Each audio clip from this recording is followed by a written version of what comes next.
Buenos días a todos. Espero, ¿verdad?, que nos acomodemos. Eh, Mi nombre es Mariel Quiñones Vélez. Soy la curadora del Museo de Arte Dr. Pío López Martínez, de aquí de nuestro recinto de Calley. Para quienes no han tenido la oportunidad de visitar el museo, les exhorto, ¿verdad?, a que se den una vuelta por allí. La conferencia que les voy a ofrecer hoy está basada en una exposición que se presenta actualmente en el museo. Quiero dar un agradecimiento al Instituto de Investigaciones Interdisciplinarias, que ha sido un programa aleccionador de colaboración y apoyo en este proyecto que inició el semestre pasado y que ha generado un ciclo muy interesante de conferencias, todas que atañen al tema de lo afro, ¿verdad?, la afrodescendencia y temas vinculados a ello. Esas conferencias se están grabando, como la de esta mañana, y ya hay 8 de ellas colgadas en el canal de YouTube del Instituto de Investigaciones Interdisciplinarias. Así que están disponibles, ¿verdad?, para todo el que las quiera, ¿verdad?, ver y aprender de todo lo que se ha discutido en estas conferencias. Reconozco la presencia de los profesores Marilu Franco, Cerrol Montes y Onex Martí del Instituto de Investigaciones Interdisciplinarias y las compañeras Neymarí, ¿verdad? Neymarí, que están dando apoyo para la asistencia, y es bien importante que si ella les entregó la hoja de evaluación, por favor también la completen antes de irse. Si se tienen que ir antes, por favor la dejen llena y se la entreguen a Neymarí. Así que también quiero reconocer la presencia de una alumna de Historia del Arte, Aildre Maliz, que hoy dirige el proyecto MAC en el barrio, que es un proyecto de alcance social en el Museo de Arte Contemporáneo. Así que gracias por dar el viaje y estar aquí también. Sin más, pues quiero empezar, ¿verdad?, con los que les voy a presentar hoy. La conferencia la he titulado Luchas y resistencias de la afrodescendencia en el cartel de Puerto Rico. Esta conferencia, ¿verdad?, parte de una pregunta sencilla y a la vez urgente. ¿Qué nos revela el cartel puertorriqueño sobre la manera en que el país ha visto y a veces ha evitado ver la negritud y la afrodescendencia? A partir de esa inquietud presento un componente de la investigación que dio origen a la exposición Cultura, Saberes y Realidades, Afropuertorriqueñidad en el cartel de Puerto Rico, organizada en el museo de nuestro recinto, como ya les comenté. Mi propósito es compartir cómo distintas obras de la tradición cartelística han representado la experiencia afropuertorriqueña y cómo desde la imagen han hecho visibles prácticas de resistencia, memoria y dignidad. Para ello comenzaré con un breve contexto sobre la gestación del proyecto y el enfoque curatorial que lo sostiene. Luego me adentraré en un análisis crítico de una selección de carteles atendiendo los aspectos históricos y sociales que emergen en sus visualidades. Leeremos estas imágenes no solo como piezas de comunicación que anuncian, convocan o conmemoran, sino como artefactos culturales capaces de producir sentido, de afirmar identidades, disputar silencios y abrir preguntas sobre la construcción de la negritud y la afropuertorriqueñidad en Puerto Rico. Empecemos por definir lo que es un cartel.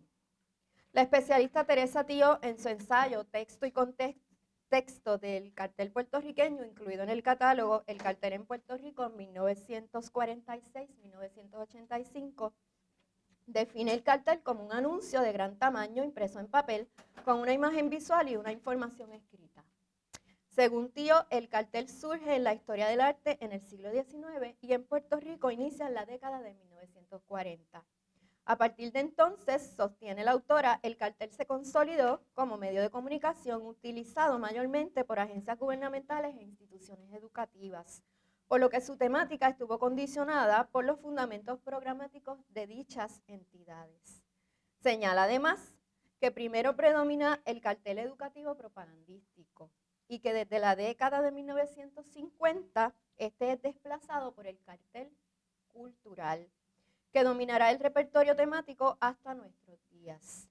Con particular fuerza, desde finales de la década de 1960, el cartel también se convirtió en una herramienta de denuncia y activismo sociopolítico en manos de artistas que impulsaron sus propios talleres gráficos independientes. En palabras de Thion, el cartel llegó a constituirse en un arma para la afirmación de la conciencia nacional. Dicho lo anterior, la investigación curatorial dedicada al cartel y a la representación visual de la afropuertorriqueñidad se inscribe en una trayectoria de estudios previos y en una vinculación sostenida con el tema desde el trabajo académico y cultural que se desarrolla en nuestra propia universidad. La selección del tema de investigación fue impulsada por la gestión académica y por la colaboración entre el Instituto Interdisciplinario y Multicultural de la Universidad de Puerto Rico en Río Piedras y la Alianza de Museos de Puerto Rico, entidades que gestaron el proyecto Tiznando el País, Visualidades y Representaciones. Tiznando el País, codirigido por la doctora María Elba Torres Muñoz y Marian Ramírez Aponte, propuso celebrar y proponer en perspectiva las aportaciones de la población afrodescendiente a la cultura visual puertorriqueña mediante alianzas estratégicas, un programa de exhibiciones artísticas, la producción de recursos pedagógicos y el desarrollo de programas educativos, dirigidos tanto a artistas, curadores, profesionales de museos, estudiantes y comunidades. En 2023, Tiznando el País lanzó una convocatoria dirigida a artistas, museos y entidades culturales para la conceptualización de exhibiciones que abordaran la experiencia de la negritud y la afrodescendencia desde la realidad puertorriqueña. Desde ese llamado propusimos esta investigación y la exposición sobre el cartel. De manera paralela y en colaboración con el Instituto de Investigaciones Interdisciplinarias de la UPR Calley, se coordinó un robusto programa educativo que inició el semestre pasado y que hoy comienza con esta actividad. Esta investigación implicó una revisión amplia de exposiciones precedentes, publicaciones sobre el cartel puertorriqueño, estudios de historia de Puerto Rico y de los legados africanos en América y el Caribe, así como de manera central el examen sistemático de fondos de carteles conservados en las principales colecciones de arte del país y en los archivos de los propios artistas, en un periodo que abarcó desde el 1956 al 2023. El estudio se sostuvo en un conjunto de preguntas que no solo consideraron cómo el cartel ha representado a las personas negras y afrodescendientes, sino también de qué manera ha funcionado como herramienta para afirmar valores culturales, aportaciones históricas y sociales, y simultáneamente para concienciar, denunciar y articular formas de resistencia ante el racismo y la marginación. Este análisis ha requerido reconocer lo que existe en el cartel, pero también las zonas de silencio, las omisiones y las ausencias críticas de la negritud y la afrodescendencia dentro de la producción cartelística puertorriqueña. La investigación se materializa en una exposición compuesta por 95 carteles, organizados en una estructura temática que se articuló en torno a 10 asuntos medulares. Estos son el retrato de afrodescendientes ilustres, la historia de San Mateo de Cangrejos, la abolición de la esclavitud, la religiosidad, el lenguaje, la música y el baile, la aportación cultural de Loíza, la contribución de la academia al estudio y reconocimiento de las aportaciones afro, el racismo y la visualidad inspirada en África. En cada una de estas categorías se enfatiza un eje transversal en la construcción de una visualidad de las personas negras orientada a expresar su entereza de carácter, su impacto social y su dignidad humana. En el cartel puertorriqueño, los artistas han intervenido críticamente sobre imaginarios racistas, desarticulando visiones de inferioridad que históricamente han negado o minimizado las contribuciones intelectuales, culturales y creativas de las personas negras a la sociedad puertorriqueña. ¿Cómo los diseños cartelísticos articulan y hacen legibles las resistencias sostenidas por las comunidades negras y afrodescendientes, cuyas huellas han sido decisivas en la configuración de nuestra sociedad? Al hablar de resistencia no me refiero a un acto restringido, a la confrontación armada o a la rebelión abierta, sino a un conjunto de prácticas culturales y sociales que disputan el orden dominante desde lo cotidiano, generando espacios de afirmación y autonomía. En su ensayo On Race and Voice, Teaching to Transgress, Challenges for Liberation Education in the 90s, la teórica feminista Chandra Talpe Mohanty plantea que la resistencia se expresa en la creación de espacios analíticos y culturales oposicionales, sostenidos por una conciencia crítica de los discursos y representaciones dominantes. Para Mohanty, reconocer y reclamar saberes subyugados permite abrir historias alternativas y disputar el orden social que los margina. En esa misma dirección, la historiadora del arte y curadora Flavia Marichal señala en el catálogo El Cartel, Voz para la Resistencia, que este medio ha sido una voz para la resistencia capaz de comunicar, denunciar, educar y movilizar. Aunque su función pueda ser breve, su imagen perdura y fija visualmente un posicionamiento y convierte la lucha en memoria pública. Son muchas las obras de la exposición que podrían comentarse para atender estas ideas de resistencia en estos marcos. Sin embargo, para esta charla he realizado una selección curatorial en piezas particularmente elocuentes, capaces de condensar debates históricos y culturales fundamentales. Comienzo con la indagación de sucesos de la historia de Puerto Rico en los que se ha documentado la participación de las personas negras y afrodescendientes. Si bien el acontecimiento más reconocido es la abolición de la esclavitud, sabemos que no es el único episodio desde el cual puede leerse la agencia histórica de estas comunidades. Ya en el siglo XVIII, Puerto Rico fue objeto de ataques e intentos de invasión por potencias enemigas de España, y entre ellos destaca el asalto de 1797 encabezado por Inglaterra, un evento que implicó una amplia participación de personas negras libres. La documentación sobre la invasión evidencia la intervención de milicias y de población negra civil vinculada, en particular, a San Mateo de Cangrejos y Loíza. Su papel en las operaciones terrestres y de retaguardia contribuyó de manera decisiva a la derrota del ejército inglés y su retirada. En el siglo XIX también se manifiestan rebeliones de personas esclavizadas. ¿Por qué esas rebeliones no se han recordado como eventos significativos dentro de la historia oficial de Puerto Rico? ¿Por qué no llegan hasta nosotros con claridad los nombres de las personas negras esclavizadas o libres que, por ejemplo, participaron en el Grito de Lares, aun cuando existe constancia de su intervención en ese alzamiento? Esta tensión entre presencia histórica y borramiento en el relato se refleja también en la cultura visual, pues al rastrear con detenimiento dentro de los carteles eventos relevantes más allá de la abolición en los que hubo participación de puertorriqueños negros y afrodescendientes, el resultado es revelador. Un solo cartel nos muestra la agencia de las personas negras en un suceso histórico de Puerto Rico que no es la abolición de la esclavitud.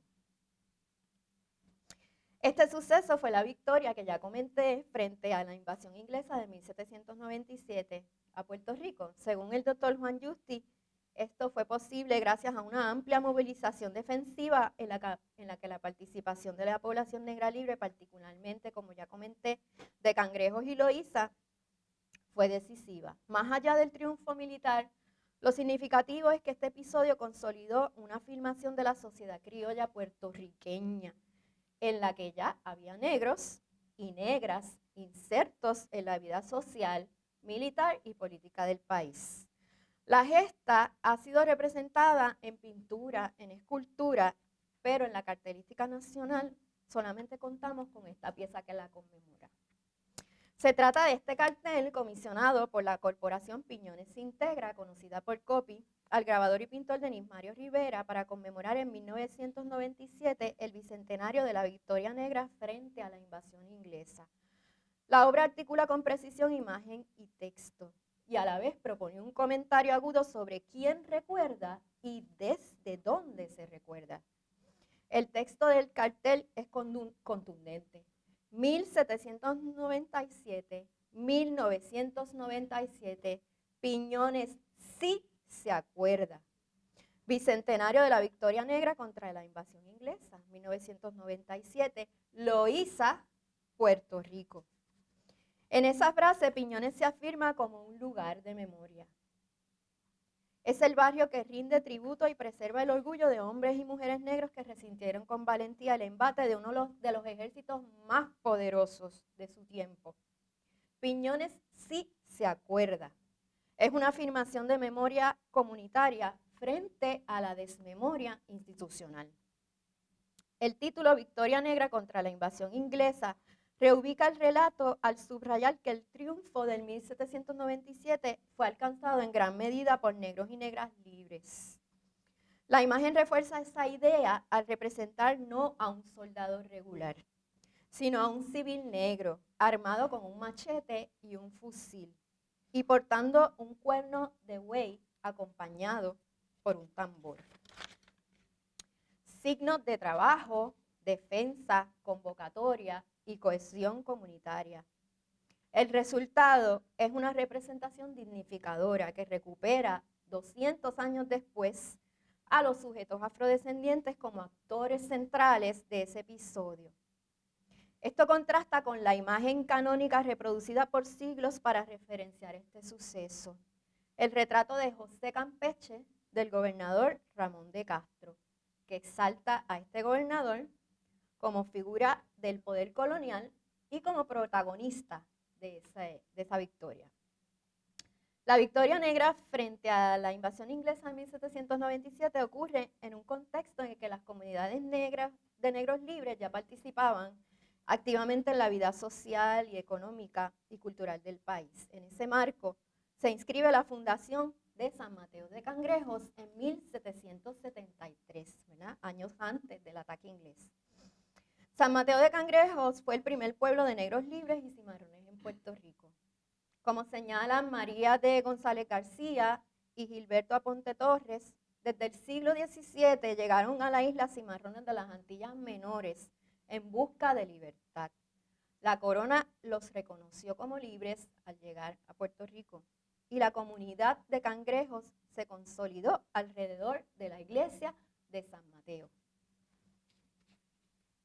En 1773 se aprobó la petición que formalizó a San Mateo de Cangrejos como un pueblo, pero en 1862 fue suprimido y su territorio fue repartido entre San Juan, Carolina y Río Piedras.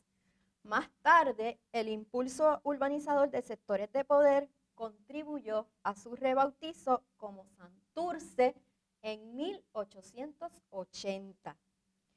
Pese a estas dinámicas de desplazamiento y de blanqueamiento simbólico, la historia de Cangrejos y de sus comunidades negras persiste. Ahora bien, al regresar al universo de los carteles surge una pregunta pertinente. ¿Es posible identificar a San Mateo de Cangrejos como motivo gráfico explícito y como espacio de afrodescendientes en las colecciones de carteles estudiadas? La respuesta es compleja.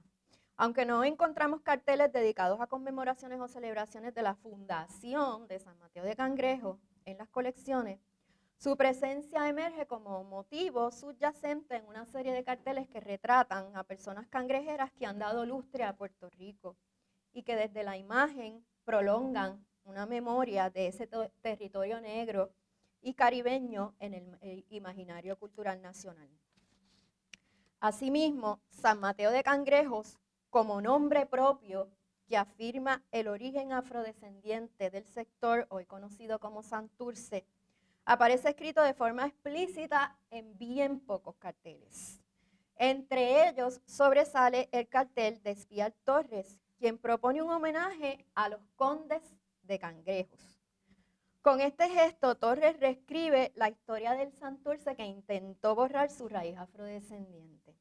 Los verdaderos condes no son los títulos de la élite establecida en Miramar o en Condado, sino los afrodescendientes de Cangrejos que han dignificado a Puerto Rico.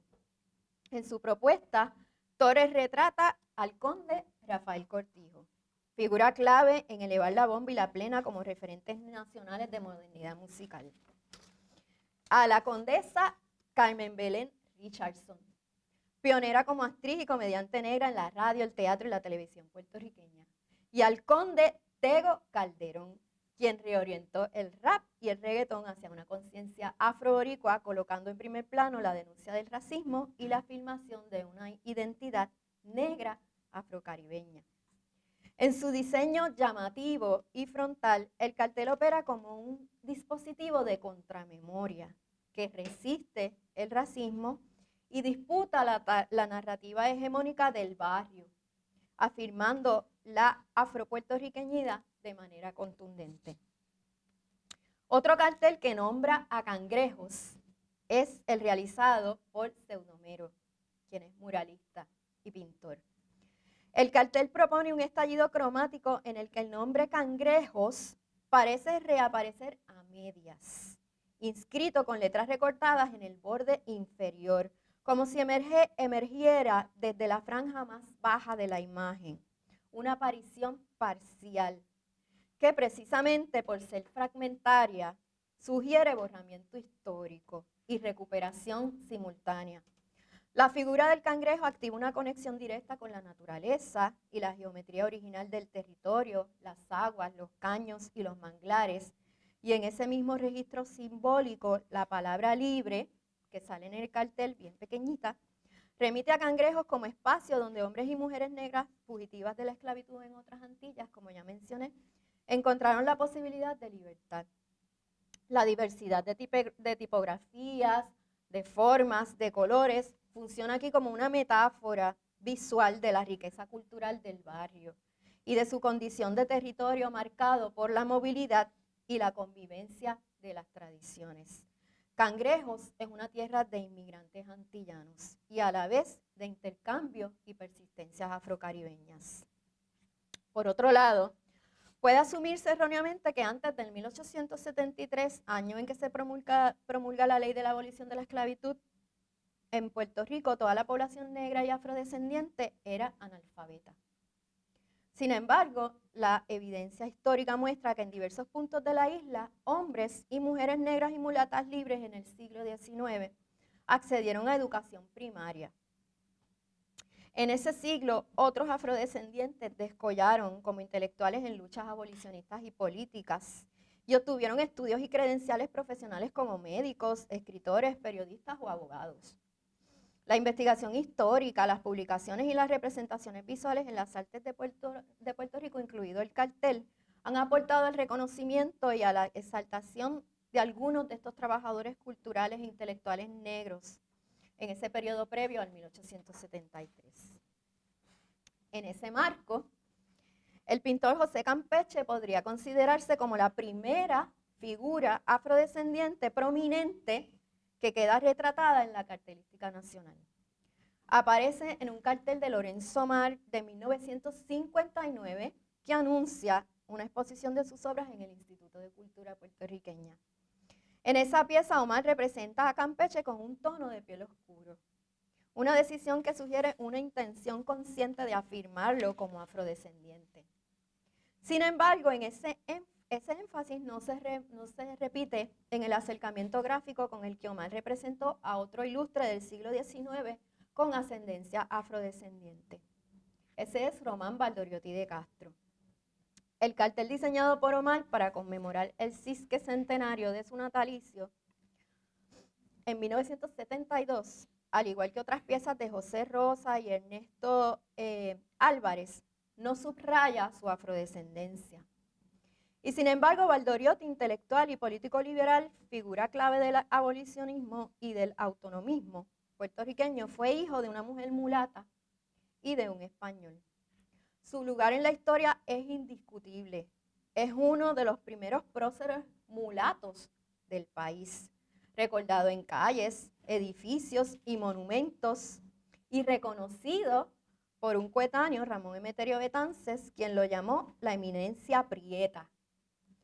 Sin embargo, esa prietura se diluye en las representaciones visuales que nos lega el cartel, revelando cómo incluso en los homenajes y la racialización puede operar por omisión, silenciamiento o neutralización de la negritud. Ramón Emeterio Betances, prócer afrodescendiente del siglo XIX, médico e intelectual comprometido con la abolición de la esclavitud, la independencia de Puerto Rico y la dignidad de los sectores oprimidos, ocupa un lugar emblemático en la cartelística puertorriqueña, particularmente durante las décadas de 1970 y 1980. Su imagen aparece con frecuencia en el contexto conmemorativo del Grito de Lares y a la vez como figura histórica tutelar de las luchas contemporáneas por la independencia.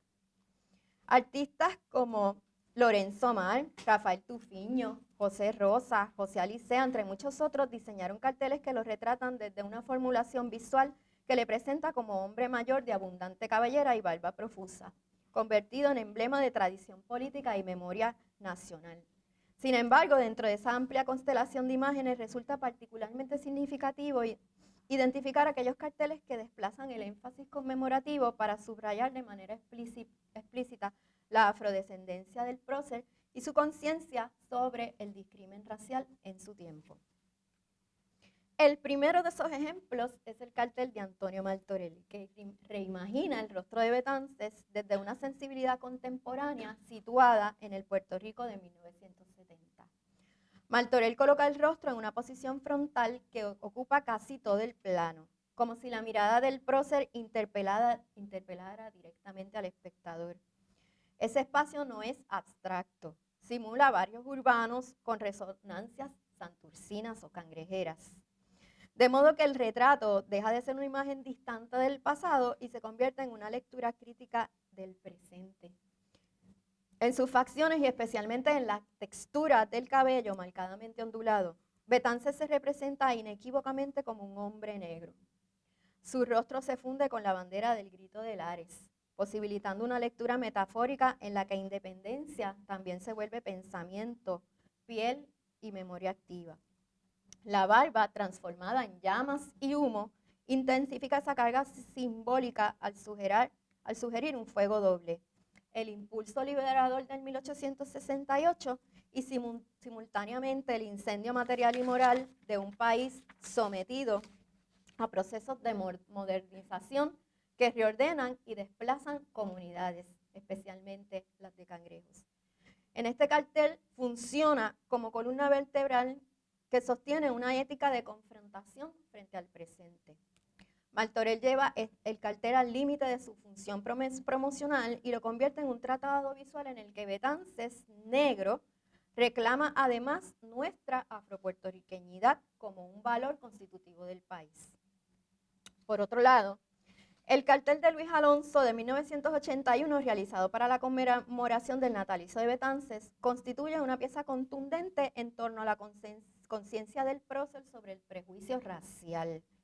Se trata además de uno de los pocos ejemplos dentro de la cartelística nacional donde el racismo aparece abordado de forma directa como tema. El diseño incorpora un fragmento de una carta de Betances a su hermana Demetria, donde alude al prejuicio racial al reconocerse más prietos que los demás. Y recuerda que por eso se les reprochaba la sangre africana, herencia que según afirma no ha negado jamás. Mientras Martorell subraya su negritud mediante el retrato y la metáfora visual, Luis Alonso la enfatiza dando primacía a la palabra de Betances como evidencia histórica del racismo y como afirmación antirracista. Como he señalado aún dentro del régimen esclavista existió un sector de la población negra libre que logró educarse. A principios del siglo XIX, Rafael Cordero Molina y sus hermanas Celestina y Gregoria fueron educadores afrodescendientes libres nacidos en San Juan. Aprendieron a leer y escribir en el hogar y desde su casa escuela en la calle Luna ampliaron el acceso a la instrucción en un Puerto Rico donde la pobreza, el color de piel y el género restringían sistemáticamente el aprendizaje. Celestina fundó una de las primeras escuelas para niñas en San Juan y junto a la escuela sostenida por su hermano Rafael, impulsó un proyecto educativo comunitario sin distinción de clase. Según se ha documentado, Celestina ejercía como maestra desde el 1802. Sin embargo, las barreras institucionales asociadas a su condición de mujer negra retrasaron el reconocimiento formal de su labor y no se le otorgó un título oficial de maestra hasta el 1820. El relieve histórico concedido a Rafael Cordero por encima de sus hermanas, en especial de Celestina, responde tanto a dinámicas de visibilidad pública y memorial como a la discriminación estructural hacia las mujeres. La formación de figuras como Román Valdoriotti de Castro y Alejandro Tapia y Rivera, junto a homenajes como la Escuela del Maestro Rafael Cordero de Francisco Oller, contribuyó a consolidar su glorificación en el imaginario nacional. En contraste, el reconocimiento a Celestina fue bien tardío. No es hasta 2015, con la investigación de Zulmaria Alberio Ramos, que su legado comienza a recuperarse con mayor sistematicidad y comienzan a generarse imaginarios visuales sobre ella. Sin embargo, su ausencia en el cartel impreso persiste como una deuda y deja una pregunta abierta. ¿Qué historias educativas afrodescendientes aún no han encontrado su imagen pública? A partir del análisis previo sobre la representación de Betances realizada por Martorell en 1970 y sobre cómo en ese cartel la afrodescendencia se afirma como componente constitutivo de las luchas libertarias puertorriqueñas del siglo XIX, resulta pertinente examinar de qué manera la cartelística nacional ha construido visualmente las imágenes y las narrativas asociadas a la abolición de la esclavitud. En otras palabras, si la independencia y la libertad se vuelven rostro, territorio y memoria activa en el lenguaje del cartel. ¿Cómo se ha figurado el fin del régimen esclavista y qué tensiones históricas se hacen visibles o quedan silenciadas en esa figuración? Para comentar dos carteles que abordan el tema de la abolición, conviene primero situar el acontecimiento en su contexto histórico. La esclavitud en Puerto Rico fue abolida el 22 de marzo de 1873 mediante una ley aprobada en las Cortes de España. El decreto emancipó a un total de 29,000 personas esclavizadas. Sin embargo, se trató de una libertad condicionada. La ley indemnizó a los dueños esclavistas y estableció restricciones que prolongaban la subordinación. Las personas liberadas debían continuar trabajando por un periodo adicional bajo condiciones de patronato y sus derechos políticos no se reconocerían de inmediato. La abolición legal, por tanto, no equivalía automáticamente a la libertad plena. Fue más bien una transición regulada por los intereses del poder colonial y por la lógica económica que había sostenido ese sistema. Según la doctora Ivonne Acosta, la historiografía sobre la abolición en Puerto Rico se organiza en torno a dos explicaciones principales. Una atribuye el proceso a la acción de sectores liberales puertorriqueños y del antiesclavismo en España, postura sostenida por autores como Arturo Morales Carrión y Luis Díaz Soler. Y otra, planteada por Benjamín Nistal Moret, destaca la agencia de las personas esclavizadas que erosionaron el sistema desde adentro, mediante demandas, fugas y el llamado cimarronaje limitado. Para Acosta, ambas fuerzas actuaron de manera paralela y fueron mutuamente necesarias para el desenlace. Con este marco, los carteles sobre la abolición pueden analizarse no solo como conmemoraciones, sino como dispositivos que seleccionan y jerarquizan esas narrativas. Se representa la abolición como concesión institucional o como conquista sostenida por la agencia negra. Se enfatizan la fecha y el decreto o las prácticas de resistencia que lo hicieron inevitable. Es en esa tensión entre memoria oficial y contramemoria donde la cartelística revela con mayor claridad sus apuestas políticas y sus límites.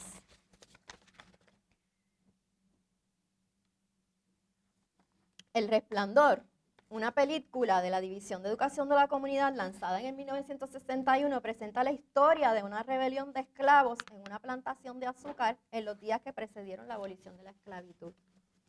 Para promocionar esta película, el artista Eduardo Vera Cortés diseñó un cartel en 1969. Su diseño presenta a un hombre negro que aparece semidesnudo, encorvado, con la cabeza baja, sin mostrar su rostro, y las manos alzadas con una cadena rota. Su figura aparece contra un fondo negro y amarillo que recuerda en su terminación piramidal una montaña. En la parte superior se dibujan unas aves en vuelo. La imagen de Vera podría percibirse como una representación clichosa del esclavo abatido, sometido, manso. Esa lección visual centra la experiencia negra en la victimización y el dolor, descartando la agencia e inteligencia estratégica, tanto de las luchas, las presiones y los conflictos en los que participaron las personas esclavizadas y libres en búsqueda de libertad. La cadena aquí no se rompe por acción del sujeto, simplemente cuelga rota de sus manos.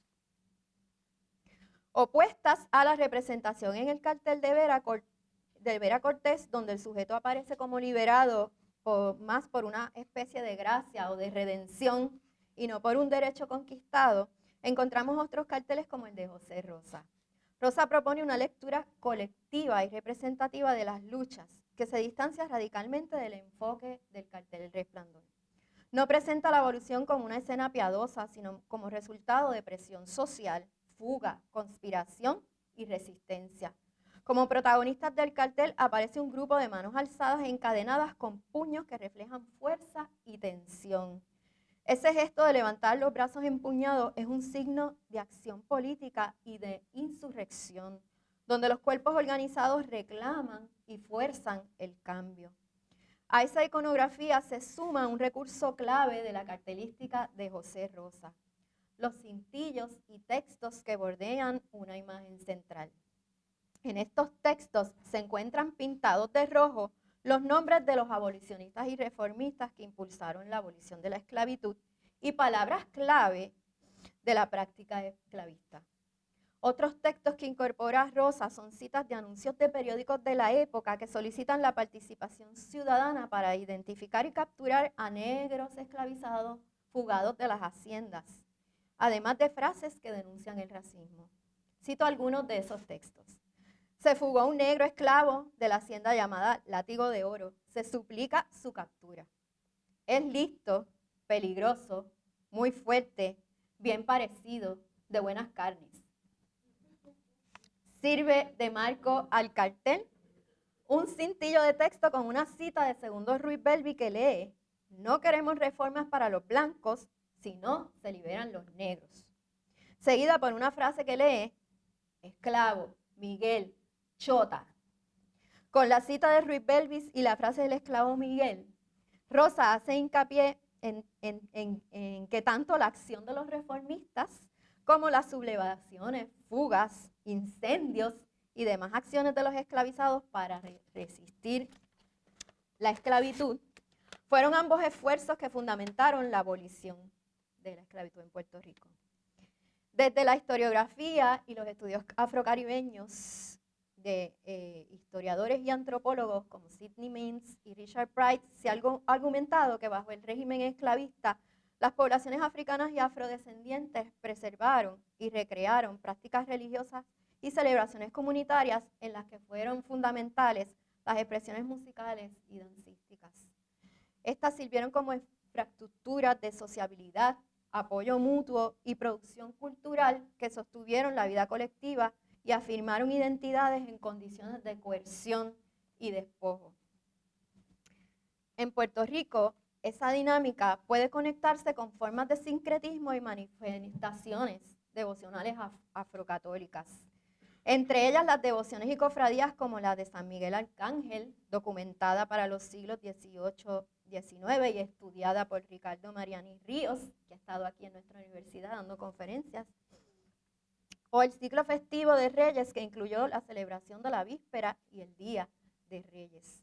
Los relatos recopilados de la época, como el de Juan Antonio Daubón, describen minuciosamente la fiesta de San Miguel como una celebración con desfiles y figuraciones donde los negros se vestían como reyes de naciones africanas con la representación de sus monarcas y séquitos.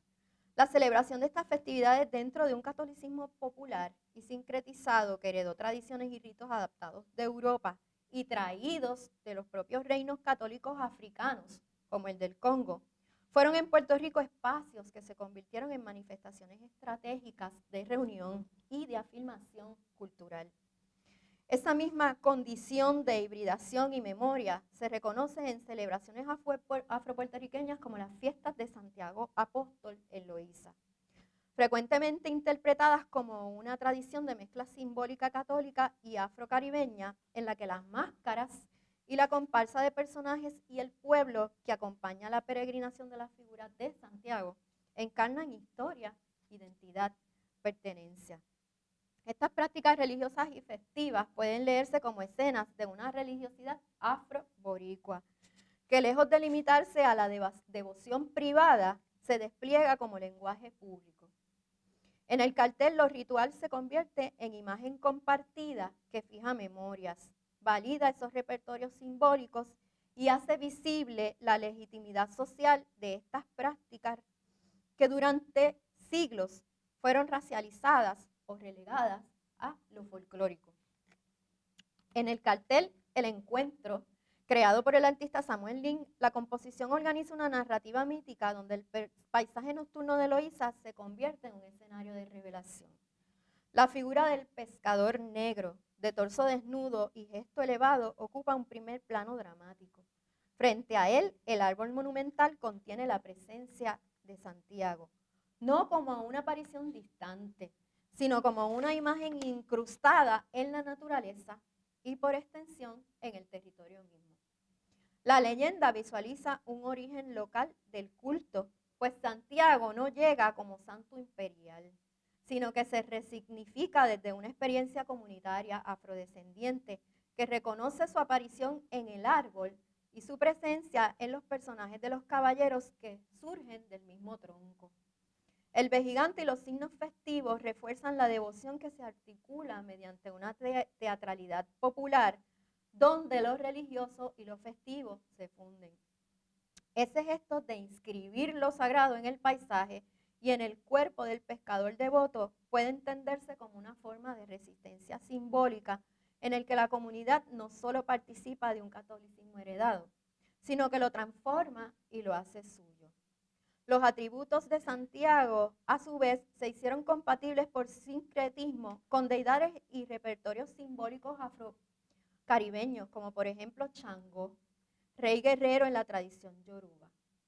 La devoción a Santiago Apóstol en Loíza, nacida desde la oralidad de la comunidad, lo convirtió en el santo de culto y objeto de la fiesta popular principal del pueblo, en oposición a la figura de San Patricio, que es el santo patrón institucional asignado por la Iglesia Católica al pueblo de Loíza.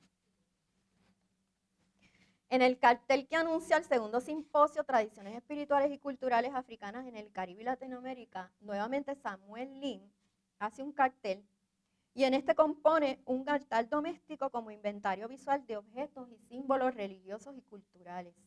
La escena, organizada como una mesa escenario, presenta la religiosidad afrodescendiente como conocimiento y como memoria transatlántica, un sistema sincrético que ha persistido mediante adaptaciones y relecturas. Esa iconografía, además, remite directamente al universo material del propio taller de Samuel Lin. En estos carteles, la resistencia se expresa en la persistencia de un sistema de saberes, donde se vela, se cura, se protege y se recuerda.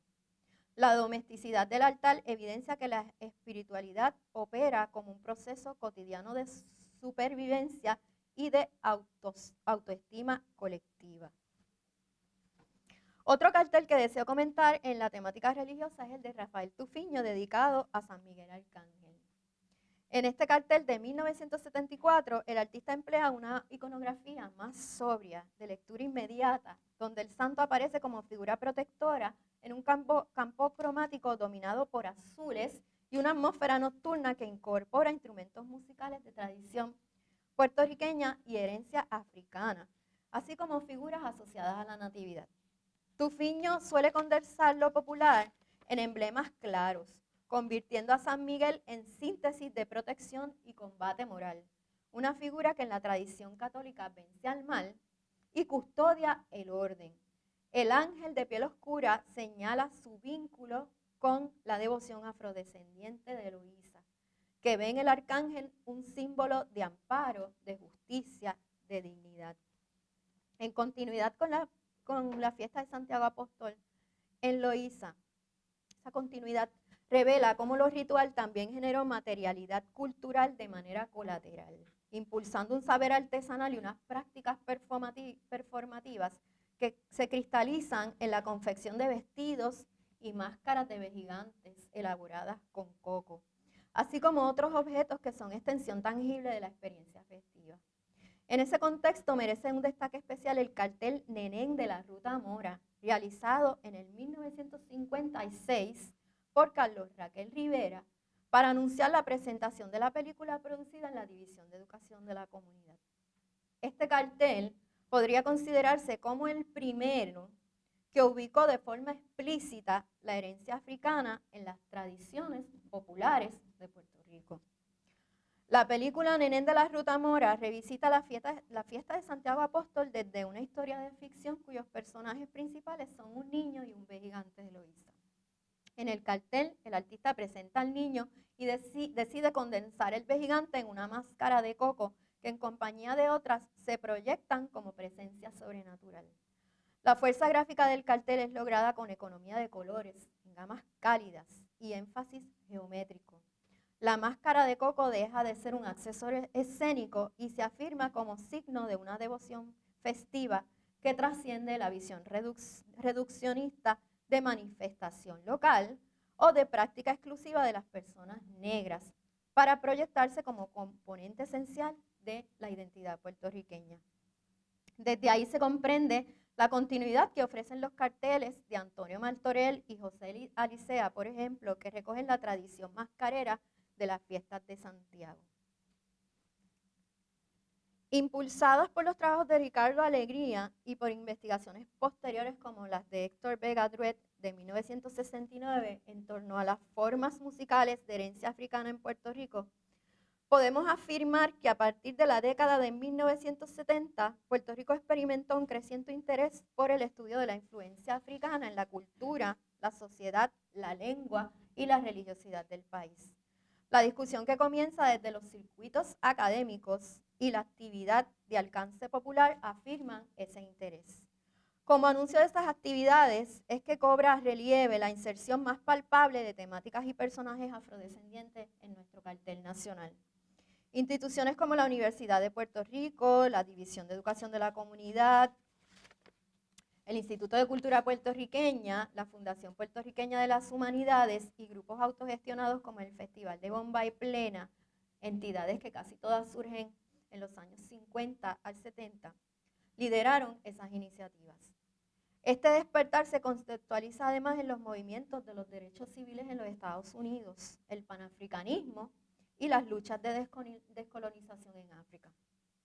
Dentro de ese interés por revalorizar las expresiones de origen africano, se prestó especial atención a manifestaciones musicales como la bomba y la plena.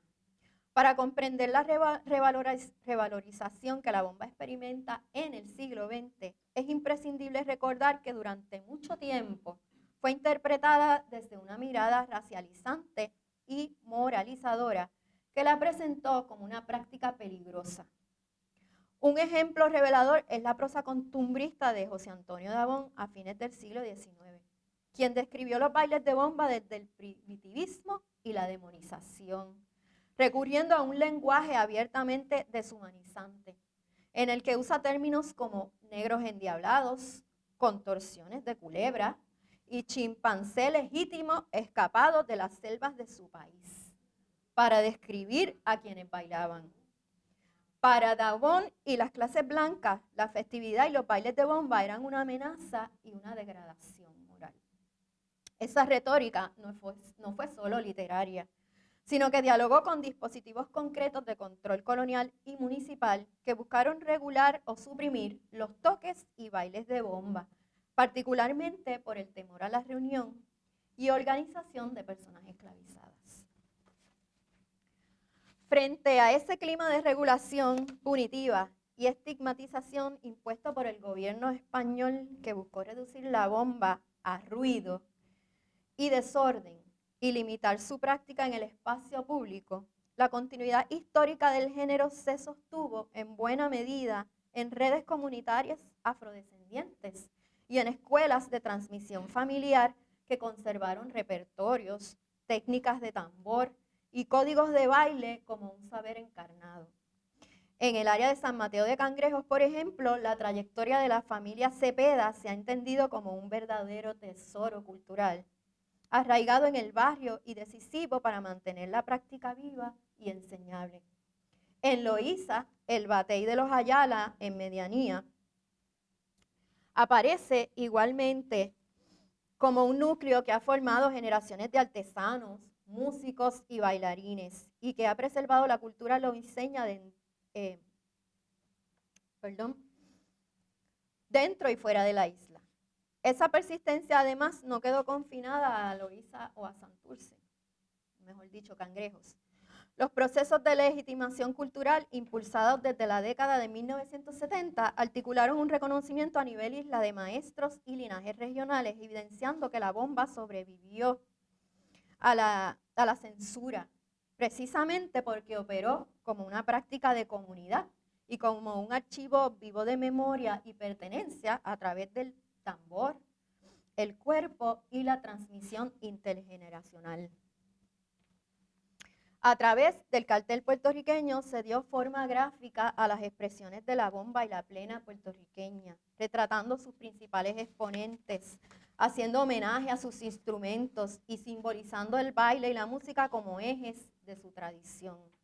Los carteles que iniciaron la representación de la bomba y la plena puertorriqueña comienzan a diseñarse de manera consistente en la década de 1970, gracias principalmente a la gestión del Festival de Bomba y Plena de Puerto Rico, iniciado en ese momento.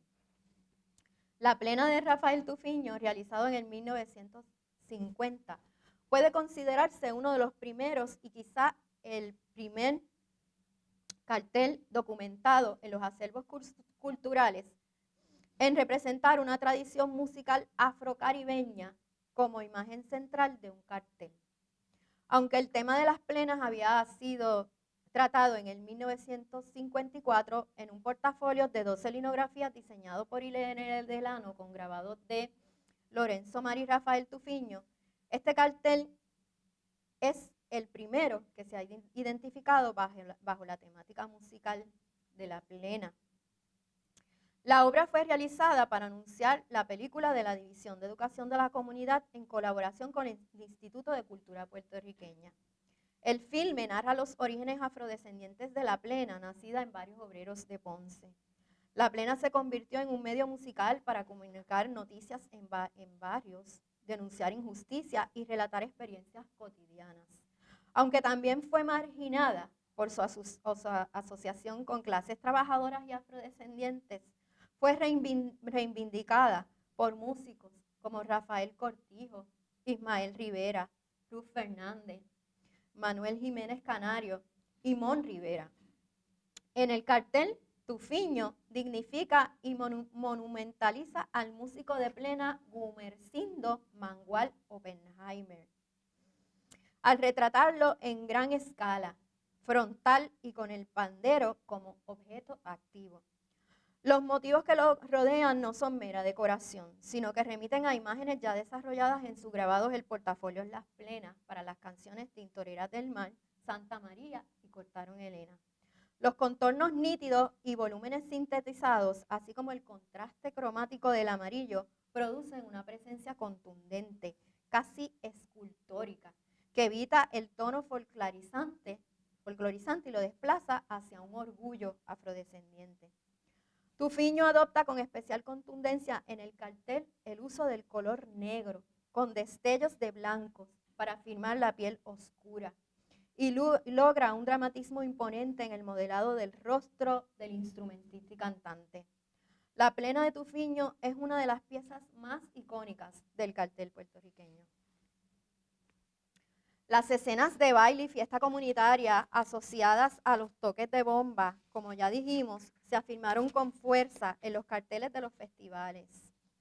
En 5 décadas, numerosos artistas han creado imágenes de gran carga expresiva, y según nuestra investigación, fue este festival el que propició lo que podría considerarse la primera representación del baile de bomba en la cartelística nacional. El cartel de David Goitía para el primer festival de bomba y plena en Montegrande de Loíza en 1974. En su diseño, el baile y el repique de tambores comparten una energía en espiral que dialoga con el paisaje ondulante del fondo, haciendo latir visualmente la escena. Desde entonces, muchos carteles han reafirmado desde la visualidad una bomba antes negada y prohibida, hoy reconocida como expresión viva y legítima del pueblo puertorriqueño. Se dice que la música es el alma de los pueblos porque guarda ritmo, timbre y palabra. Aquello que una colectividad no quiere olvidar. Su dolor, su belleza, sus luchas, su orgullo. En Puerto Rico el cartel cumple una función afín al traducir esa alma sonora a presencia visual y memoria compartida.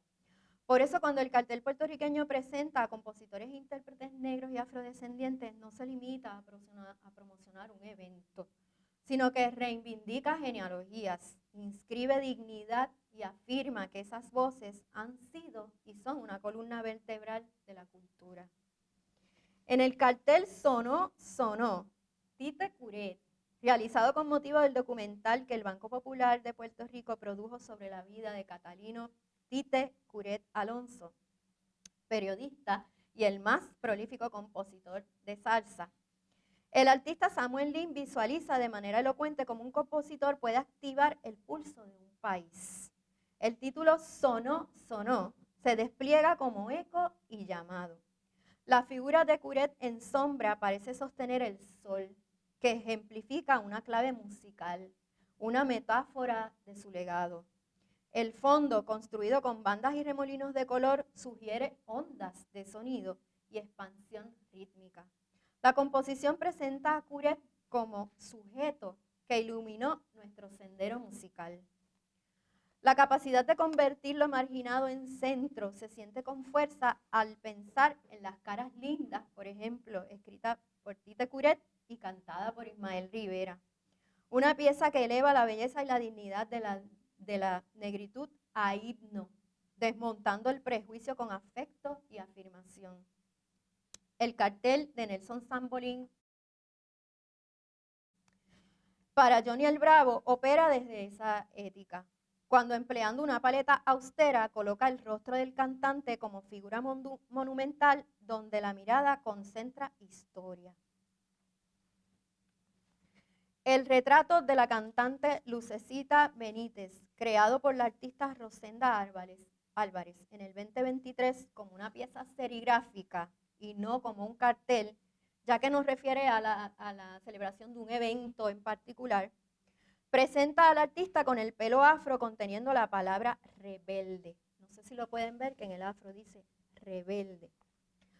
Como marco está descrita la letra de la canción Soy de una raza pura, que fue escrita por David Ortiz Angleró. Esa decisión gráfica de inscribir el texto alrededor del retrato transforma la consigna en un marco de pensamiento que afirma la identidad. Soy de una raza pura, pura y rebelde, como dice la canción. No es solo letra musical, sino un campo de fuerza que sostiene y proyecta una identidad afrodescendiente. el color dorado del papel, que aquí no se aprecia bien, lo tienen que ir a ver al museo, declara que la negritud es centro luminoso de identidad. Finalmente, el cartel dedicado a Ruth Fernández, realizado por el artista Jesús Cardona en 1990 para celebrar la apertura del Museo de la Música Puertorriqueña en Ponce, retrata a la ilustre cantante como una presencia que se despliega en oleajes de color amarillo. Al igual que en el cartel de Tite Curet, las líneas sinuosas en proyección pueden referirse a las ondas de sonido que parecen convertir la voz de la cantante en una fuerza o en un aura de resplandor. Sus manos alzadas refieren a su fuerza interpretativa. Ruth Fernández fue celebrada precisamente como el alma de Puerto Rico hecha canción y como la negra de Ponce, es decir, una figura que convirtió su negritud en afirmación. En canciones como Yo soy la que soy, donde se nombra y se sostiene con orgullo como mujer negra, la autoafirmación se hace música. El cartel la representa como energía cultural que se expande y que arropa al país. Vistos en conjunto, estos trabajos resumen cómo el cartel puertorriqueño ha sabido acompañar a la música en su tarea de hacer visible lo que el racismo intentó invisibilizar.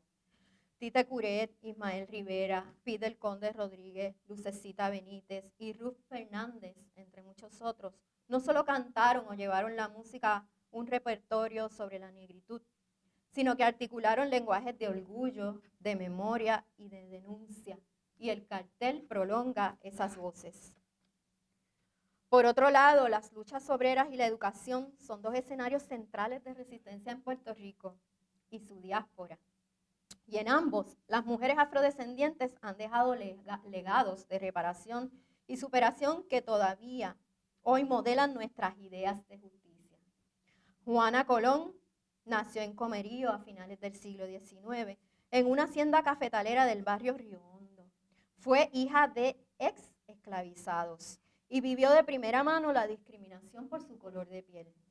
Trabajó como lavandera y planchadora, y aunque no tuvo acceso a escuela, desarrolló una conciencia de clase que la llevó a defender a trabajadores pobres de su pueblo, en especial en el mundo del tabaco, desde donde impulsó la lucha obrera.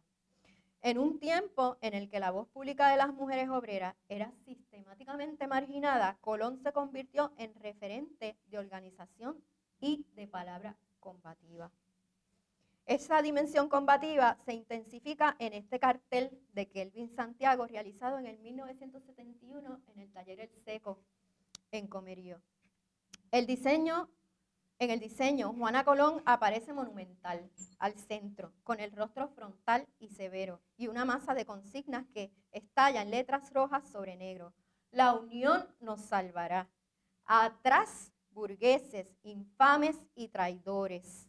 Junto a otras consignas, se organizan en forma de bandera. La tipografía no funciona solo como información, sino que aquí es grito activo, un recurso visual que convierte el mensaje en atmósfera y presión, que empuja hacia la acción colectiva. Al pie, entre un grupo de personas con brazos alzados y movimientos agitados, hace de Colón un símbolo que concentra el ánimo de una multitud. Juana Colón no se representa como una figura aislada, sino como rostro de un movimiento y síntesis de la fuerza obrera organizada.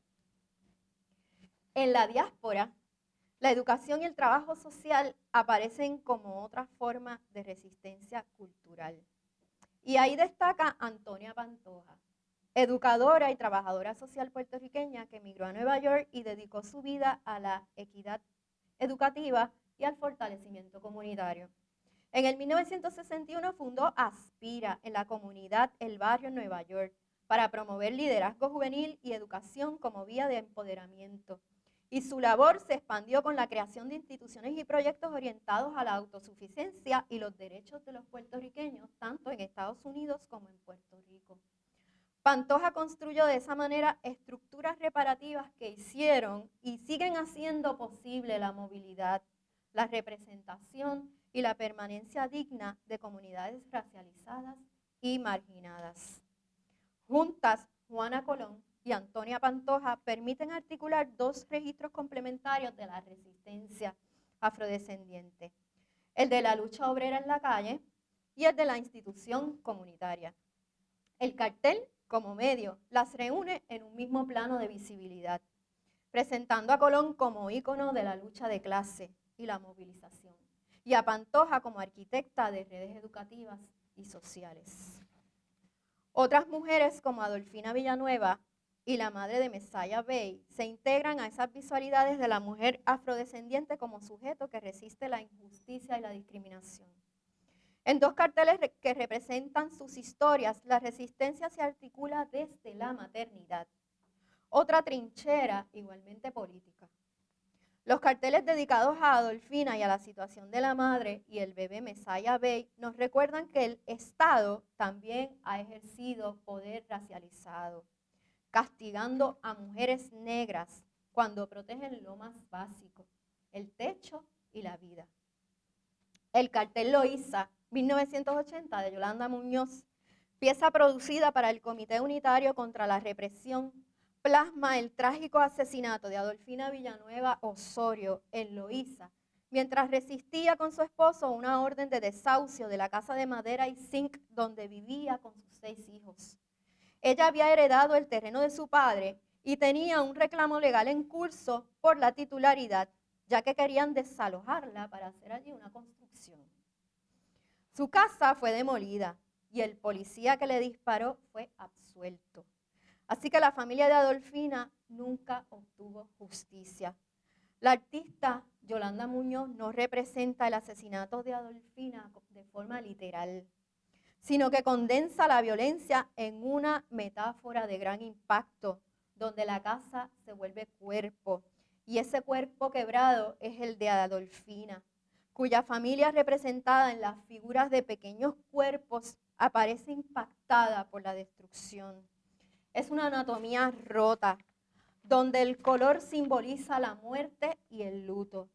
Las letras del cartel dispuestas en bloque, donde la letra O se convierte en un signo de advertencia, nos interpela a no olvidar.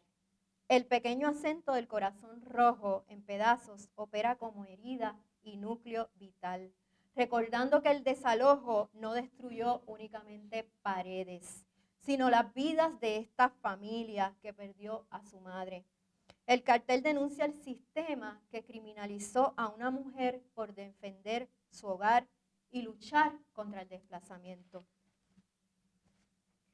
En el cartel Justice for Mesaya Bey de Elizabeth Barreto alude al abrazo como gesto de amor y protección que todo niño debe tener garantizado.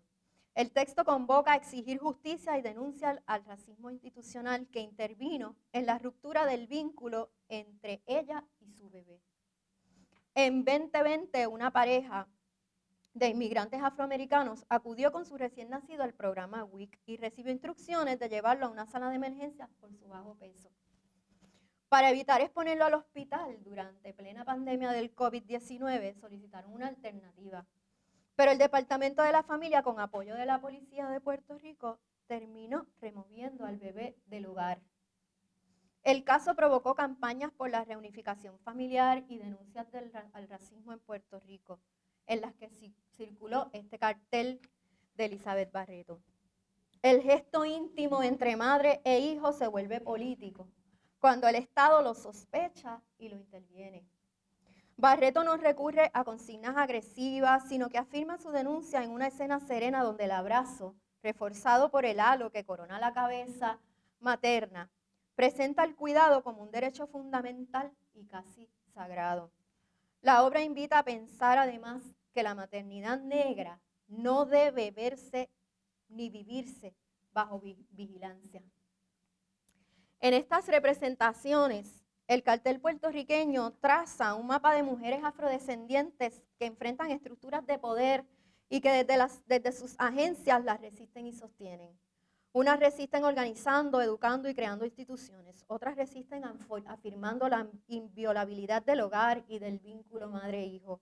En todos los casos, el cartel no ilustra la historia, sino que la hace visible y la convierte en una pregunta urgente sobre justicia, racialización y dignidad. Aun cuando estos carteles construyen un archivo visual de la resistencia, su potencia también revela una ausencia. ¿Por qué la denuncia del racismo antinegro no ha ocupado un lugar más preeminente en la cartelística nacional? A diferencia de otros temas como el colonialismo, la explotación de los recursos naturales, la militarización o los derechos laborales, abordados con mayor frecuencia dentro del género del cartel político. Organizaciones dedicadas al trabajo antirracista como el colectivo ILE han señalado que en el país persiste una tendencia a negar la existencia del racismo. Desde esa perspectiva puede entenderse que con las excepciones aquí discutidas, la denuncia explícita del racismo como un problema social vigente ha tenido una presencia limitada en la tradición del cartel en Puerto Rico. Para cerrar este ejercicio de estudiar, observar e interpretar las visualidades del cartel puertorriqueño, nos convoca a mirar críticamente cómo percibimos el país en su diversidad y en particular en su identidad afropuertorriqueña. ¿Hasta qué punto como sociedad nos hemos resistido a ser nombrados negros, afrodescendientes, afropuertorriqueños, afrocaribeños, afroantillanos o afrolatinos?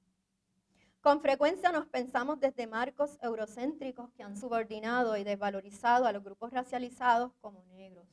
La negritud no se reduce al color de la piel, implica tramas profundas de la vida cotidiana, lo que comemos, cómo hablamos, qué espiritualidades practicamos, cómo concebimos la vida y la muerte, cómo sostenemos los vínculos familiares y comunitarios, o qué músicas nos hacen bailar. Regreso entonces a las preguntas que motivaron esta investigación vinculada al proyecto de reivindicación racial de Tiznando el País. Y sostengo que en el cartel puertorriqueño sí hay huellas de ese tizne. Se manifiestan en el gesto persistente de representar la negritud y la afrodescendencia desde la dignidad y el orgullo, en hacer visibles las resistencias a la marginación y la invisibilidad, en honrar y recordar las tradiciones heredadas y vivas que nos conectan con las manifestaciones y creencias provenientes de África, en convocarnos a mirar esas caras lindas de las que habló don Tite Curet y cantó Maelo, rostros que reocupan un lugar históricamente negado. Pero a la vez, esta lectura deja una tarea abierta.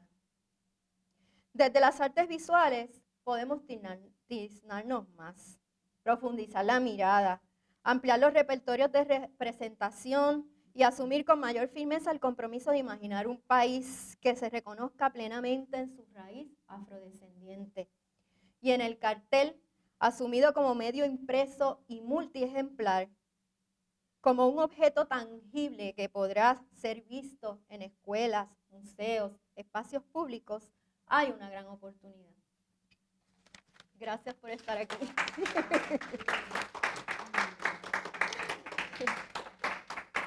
Disculpen que esto haya sido tan extenso, pero necesitaba hablar y hay otras muchas piezas bien poderosas en la exhibición.